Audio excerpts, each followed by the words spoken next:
Alon, Asalon, you with the nasty pastor, and I'm back with another chapter read from the Son of Light, Ramses, Volume 1, Series 1.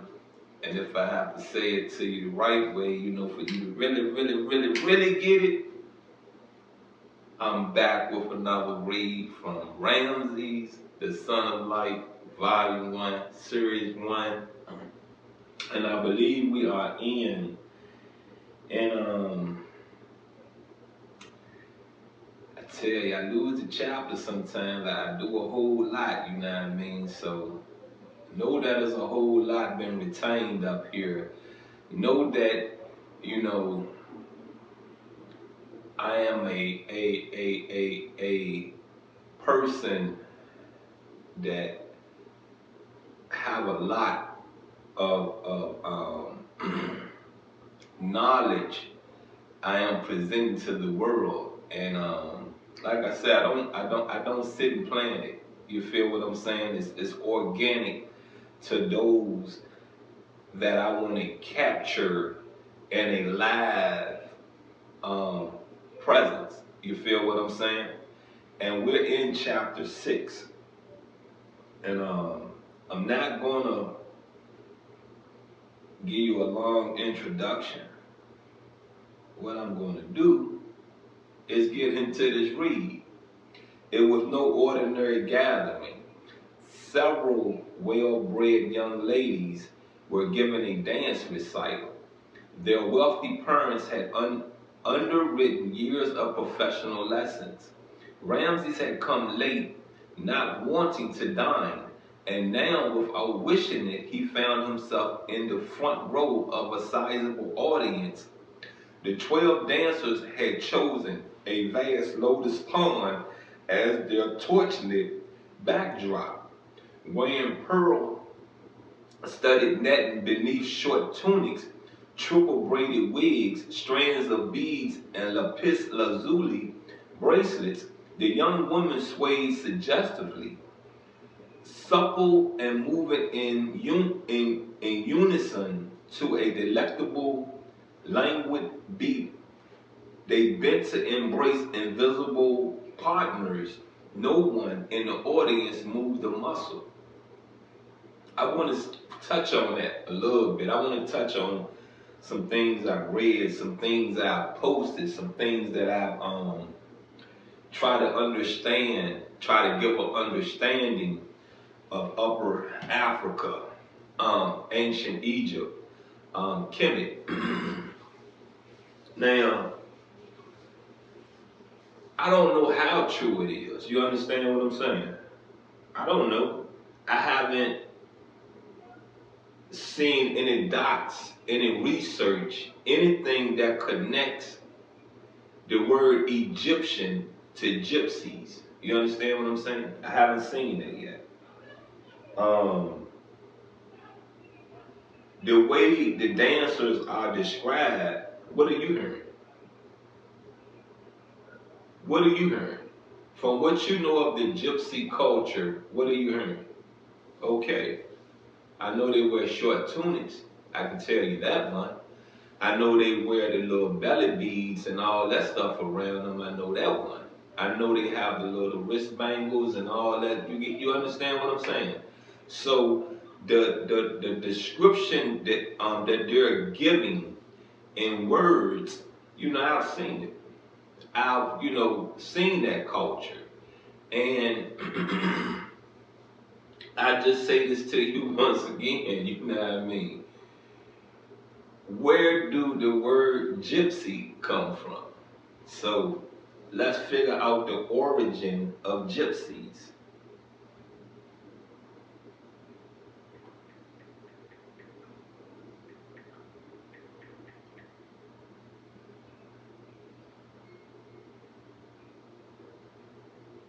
The Roma, also known as gypsies, their name before Christ would be Roma, Roma. And in today's time, I'm telling you, I love some Roma pizza. It's spelled that way, Roma. I love some Roma pizza. And you know, Roma pizza is like Italian. You know what I mean? That's Italian. Originated in the Punjab region of northern India. You got it? India. They migrated to Europe between the 8th and 10th centuries. You feel what I'm saying? The 8th and 10th centuries. Now, northern India is where?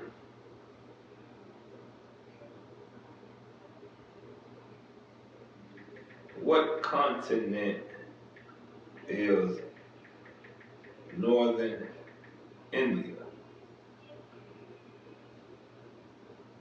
Northern India, as part of the country of India, is located on the continent of who?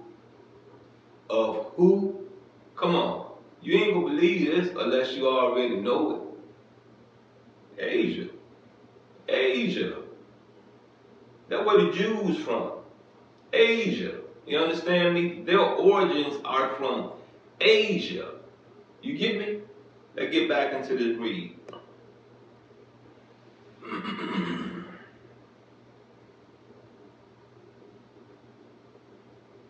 Ramses had come late, not wanting to dine, and now, without wishing it, he found himself in front row of a sizable audience. The 12 dancers had chosen a vast lotus pond as their torch-lit backdrop, wearing pearl-studded netting beneath short tunics, triple braided wigs, strands of beads, and lapis lazuli bracelets. The young women swayed suggestively, supple and moving in unison to a delectable, languid beat. They bent to embrace invisible partners. No one in the audience moved a muscle. Suddenly, the dancers discarded their wigs, tunics, and netting, hair in a strict chignon, bare-breasted, clad in a wisp of gilt. They each tapped their right foot, then executed a breathtaking backflip, perfectly timed, arching and bowing gracefully. They performed more acrobatic feats, all equally spectacular. Now I say this to you, you know what I mean? I've said some things long time ago when I say, you know, when Alexander the Great took over Kemet, you know, conquered Kemet, had to put the Jews in charge of entertainment because they run media. Yeah, they run media. Somehow, some way, they became the largest company of media in America. Now, I say this to you right now, you know, from what you just read, what are they doing? Entertaining, right? The women are entertaining, right? Right? Okay. Suddenly the dancers discarded their wigs, tunics, and netting, hair in a strict chignon, bare-breasted, clad in a whistle of gilt. They each tapped their right foot, then executed a breathtaking backflip, perfectly timed, arching and bowing gracefully. They performed more acrobatic feats, all equally spectacular. 4 young women came forward as the others sang and clapped to the beat. To the timeless melody, the soloist depicted the 4 winds. Aset the fair was the north wind, bringing sweet relief to torrid summer nights. She outshined her partners, obviously satisfied to be the center of attention. Ramses could not take his eyes off her. Yes, she was magnificent, the most beautiful woman there. She played her body like an instrument, moving with a sort of detachment as if watching herself unshamelessly. For the first time, Ramses wanted to take a woman in his arms. You know, we're going to pause this because I want to really speak on this right here, you know what I mean, before my time is up. You know, it is told, and I have read, that when these gypsies are doing these belly dances, they're hypnotizing you, they're charming you. You understand what I'm saying? They're really charming you with their body. And if you understand being hypnotized, that little whether it's a watch or that little metronome line, it moves from side to side. You understand what I'm saying? So when you look at these belly dancers, what are they doing? Moving from side to side, whether it's their hips, whether it's their upper shoulders or whatever. You get what I'm saying? You're being charmed. Now I say this to you, you know what I mean? We in Kemet are builders, are thinkers. You understand what I'm saying? We're master builders. We're master thinkers. I don't believe we're that good at entertainment. You understand what I'm saying? And if I really speak of the now, you got what I'm saying? If you look at the how to say this to you where you can really get it, you know what I mean? I want to say this in a way that I don't want to be ridiculed in the end. If you really look at entertainment, you got what I'm saying? Do the black community really do a wonderful job? Do the black community really do a wonderful job? And if you understand, they're being directed, right? Right? Okay. So if you look at social media, how many people in the black African community is really funny, really have character? Not a lot, right? Not a lot, right? Okay. I just say this to you once again, you know what I mean? And let me really open this up so I can remember what I'm trying to say, how I'm trying to say this so I don't be ridiculed.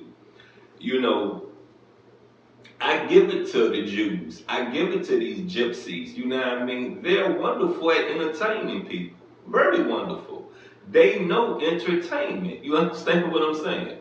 If you ever sat down and really paid attention to a Jew, I don't care if it's not in the now of 2025, but you find a Jew back in the 20s. You find a Jew back in the 1950s. You find a Jew back in the early 70s. I would even touch a little bit of the 80s. You get what I'm saying? They're funny. They're very funny. But when you look at what the Jews have taken their entertainment level to, they elevated it. You feel what I'm saying? They elevated it to where they control the outlet. You have the content, but they control the outlet that your content has to move through. So if they're controlling the media that your content has to move through, they own you, right? Right? They control you, right? Okay, so if we are master builders, we are masters at thinking, why is it that we are 5,005 or is it 500 steps behind what the rest of these cultures are doing in America? Why? Come on now. Come on now. We build the theater for you to come in and entertain. You understand what I'm saying? So as a whole, to sum this up and not be ridiculed, do we not need each other? Do we not need each other for this to be a successful place of life? Do we not? I think we do. You feel what I'm saying? I really think we do. You got it? I say this to you, I'm going to say this, there was something I was going to say and I was going to point the finger at me. You got what I'm saying? So I'm going to end this reading with pointing the finger at me. I love to be told no because I'm going to prove to you that I can. I know I can entertain. You understand what I'm saying? I may not entertain on the level that you want to see it. You understand what I'm saying? But there are those through my whole life of living, even as a baby in Pampers, you're very comical. Very comical. You're very intelligent. Very. You got what I'm saying? You get what I'm saying? There is nothing I don't believe I can do under this sun besides deliver a baby. You feel me? You get me? To not open a door for me is a loss for you. Look, you've been with the nasty pastor. I love you, and I'm out.